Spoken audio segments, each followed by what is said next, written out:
Chasers! Welcome back to another episode of the Chasers Channel, the podcast where we dive deep into the world of business and finance and provide you with expert advice to help you make informed decisions that will bring you closer to achieving the dreams you are chasing. Traditionally, buying your first home is seen as a rite of passage, a symbol of stability and security. But in 2024, is that still a realistic notion or even achievable? What if I told you that there's a strategic way to turn this traditional view on its head? I'm Chris Becks, your host, a business and financial advisor with over 40 years experience and the founder of the multi-award-winning CBEX Business Solutions for Good.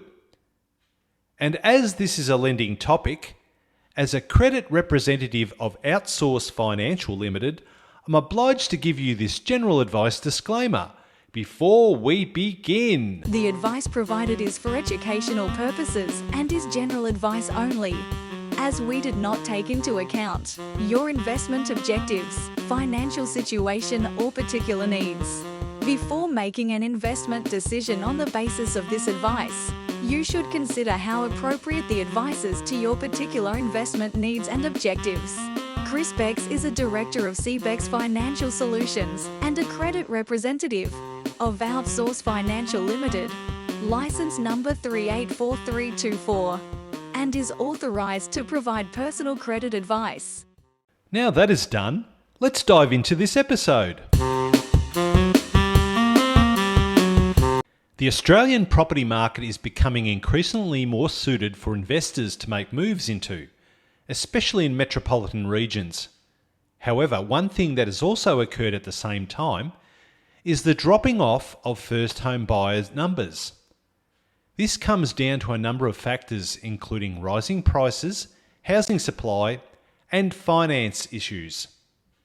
Now, an increasingly popular move being seen across the nation is the shunning of traditional thinking about property. Instead, people are beginning to buy investment real estate ahead of their own home, helping them build a property and asset portfolio while also earning rent from their investments. So let's unravel why choosing an investment property as your first purchase might be just the game-changing decision you need to make. Let's start off with financial freedom and stability as key point one, which is often seen as the major driving force behind this strategy. Owning an investment property brings benefits such as steady rental income and potential tax deductions. For instance, if you purchase a property in a high-demand rental area, the rent can cover the mortgage payments and may even generate positive cash flow. Consider Jane, one of our customers, who bought a duplex in a bustling neighbourhood. By renting out both units, not only did she cover her mortgage, but also created a surplus, which she saved towards her future personal home. What parts of your local area are seeing rental booms? Have a look and imagine the potential those areas have for generating a steady income.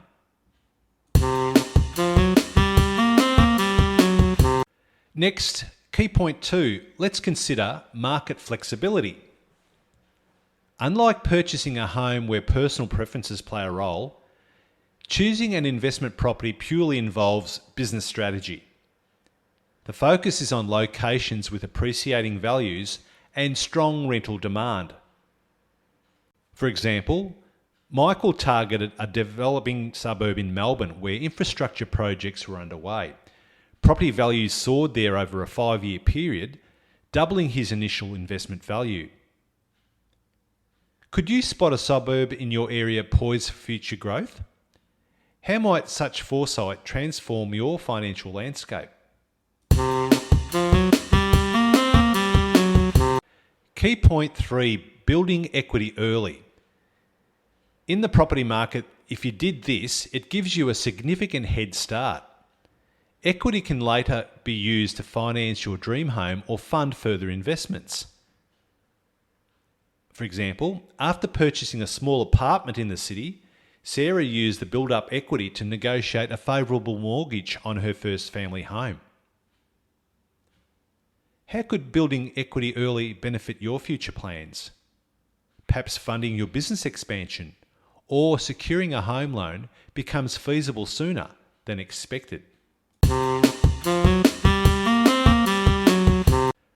Key point 4, diversification of assets. Owning an investment property can help diversify your financial portfolio, safeguarding against market volatility. It means your investments aren't all tied to just your home. David, a small business owner, had a mix of residential and commercial properties.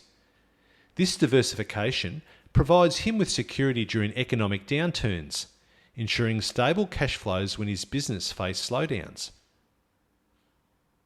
How diversified is your current investment portfolio? What steps can you take to balance it further?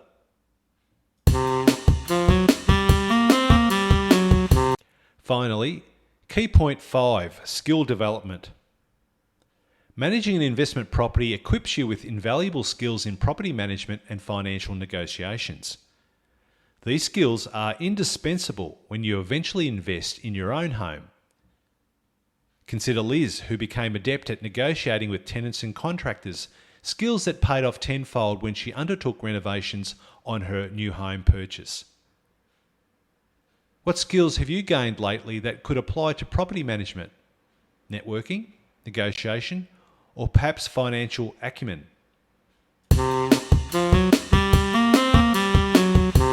If you decide to purchase an investment property before your own first home, here's a word of caution. You will not be eligible for any first homeowner grant assistance. In Victoria, a $10,000 first homeowner grant is generally available when you buy or build your first new home. Your first new home can be a house, townhouse, apartment unit, or similar. A new home can be a home that has been substantially renovated or a home built to replace demolished premises. It is not an investment property or a holiday home. The contract price for the home must be $750,000 or less. For an off-the-plan purchase, it is the contract price, not the dutiable value, that must be $750,000 or less. When you sign a contract to build a home, it is the contract to build price that must be $750,000 or less. A new home is defined as one that has not been sold previously as a place of residence or occupied as a home including short-term accommodation such as an Airbnb. This means the first sale of a property will not be a new home if the person who built it lived in it, or leased it out, or used it for short-term accommodation. First homeowners might also qualify for a stamp duty exemption or concession. A one-off duty exemption for the principal place of residence valued up to $600,000, or a concession with a dutiable value from $600,001 to $750,000. This duty exemption or concession is separate from the first homeowner grant. The grant is a payment made to you, whereas the first home buyer duty exemption and concession is a reduction in the amount of land transfer duty or stamp duty that you would pay. So as mentioned earlier, make sure you speak with a mortgage broker or get qualified advice from an accredited lending professional before you decide to purchase an investment property before your own first home. It could be an expensive financial mistake that you have not considered. While the first homeowners grant is a great help for people looking to move straight into their own home, if you decide to pursue the investment property route, chances are you won't need the added incentive. As your home begins to accumulate value, you'll potentially have access to a higher amount of money in the first place. However, this success depends on doing thorough research and finding the perfect location for your investment. Somewhere with a lot of future growth potential to ensure the property will continue to provide income well into the coming years. If you would like to simplify your first home buying process, reach out to our mortgage broker at CBEX Financial Solutions on 0355 612 643. Thank you for listening. I'm Chris Becks, and I look forward to presenting another episode to you real soon. If you enjoyed this episode and you'd like to help support the Chasers channel, we would love you to share it with your business friends and colleagues, post about it on social media, or leave a rating and review. To catch all the latest from CBEX Business Solutions for Good, follow us on Facebook at facebook.com/CBEX, Instagram @CBEX, and on the internet at cbex.com. Thanks again, and we'll be sharing new info with you on our next episode.